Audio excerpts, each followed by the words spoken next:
कभी आप ब्रह्म मुहूर्त में जगे हैं? जगकर देखिए, संध्या होने के पश्चात जब रात्रि का अंधकार सारे संसार को धीरे धीरे अपने अंधकार में निगलने लगता है, तो यही अंधकार ब्रह्म मुहूर्त में भोर होने से ठीक पूर्व तनिक अधिक काला हो जाता है। कुछ समझे?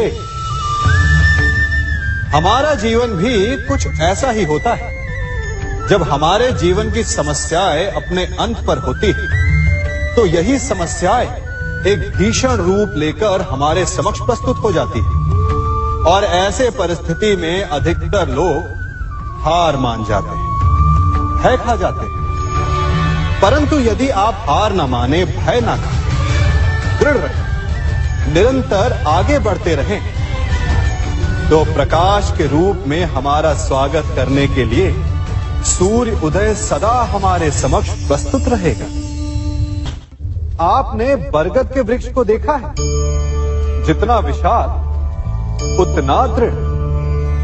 पतझड़ में वो सूख जाते हैं, परंतु दुर्बल नहीं होते, टूटकर गिरते नहीं। और उसके विपरीत दलदल में उपजे वृक्षों को देखिए, वो दिखने में तो बड़े होते हैं, पतझड़ आए या शीत सदा हरे भरे होते हैं, परंतु इतने दुर्बल होते हैं कि जलधारा के हल्के से वेग से वो गिर जाते हैं।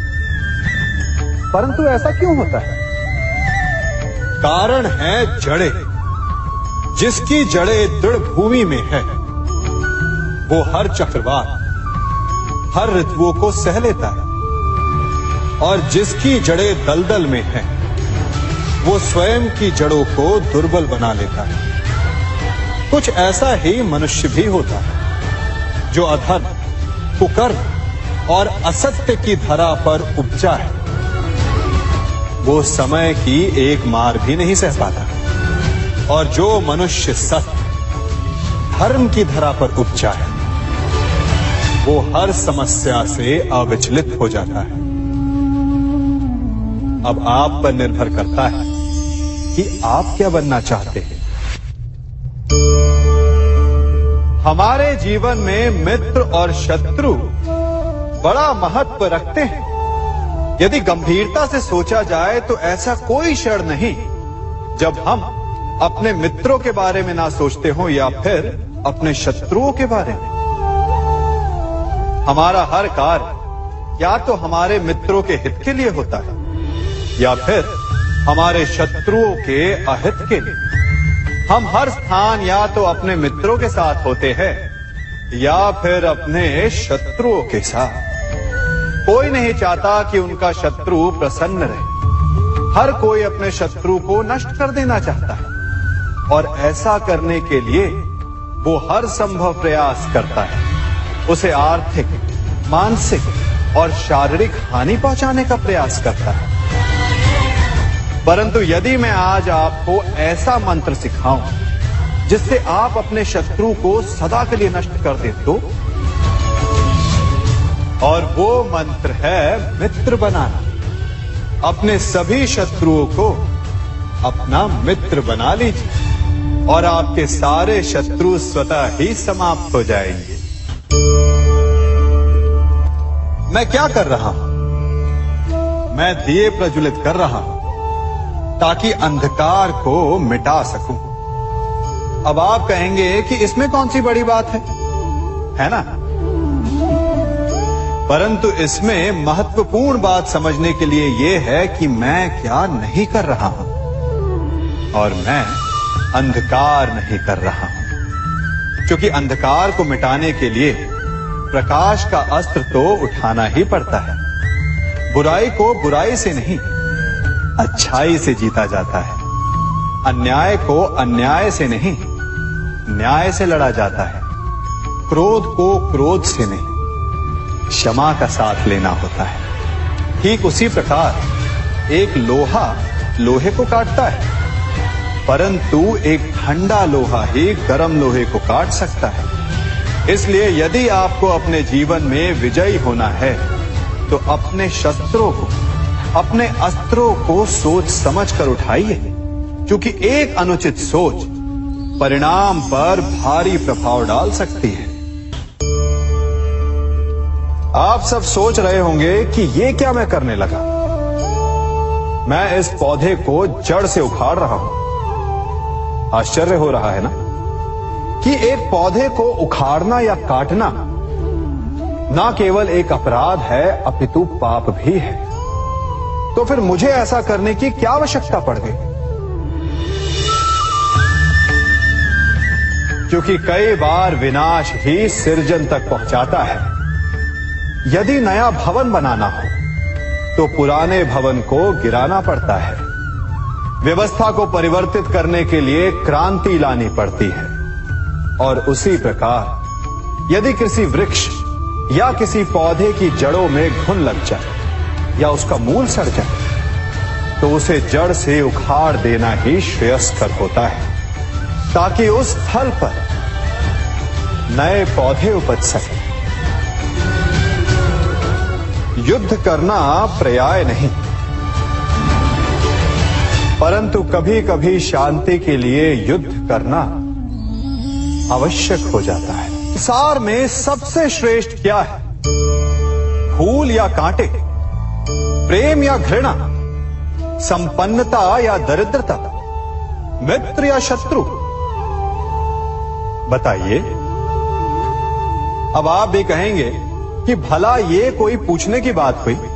अवश्य, फूल, प्रेम, संपन्नता और मित्र ही श्रेष्ठ है।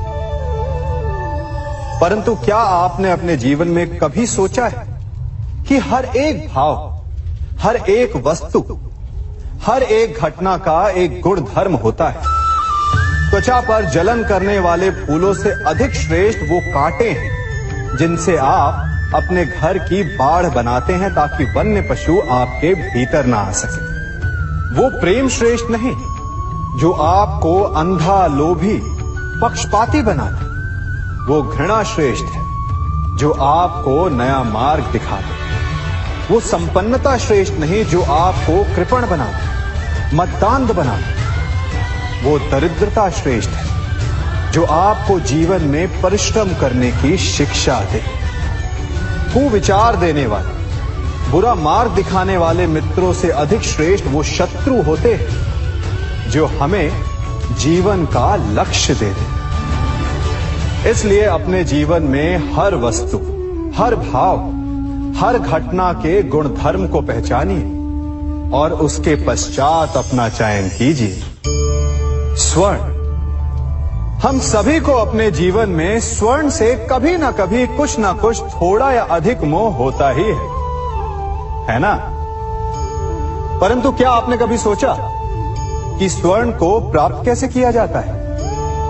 जब भूमिगत खदानों से स्वर्ण को निकाला जाता है तब वो एक पाषाण की भांति होता है। ऐसा पाषाण जिससे आप किसी को भी मार सकते हैं, परंतु उसे आभूषण के रूप में स्वयं के शरीर पर धारण नहीं कर सकते। यदि उसे आभूषण बनाना है तो उसे लंबी यात्राएं करनी होती है।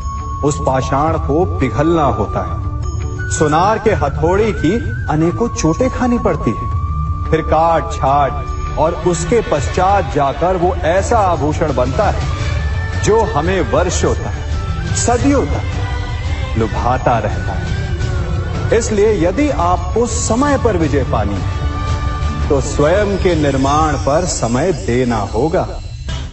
हम सभी सुनते आए कि जो वीर होता है, साहसी होता है, शौर्यवान होता है, उसके समक्ष सारा संसार झुकता है।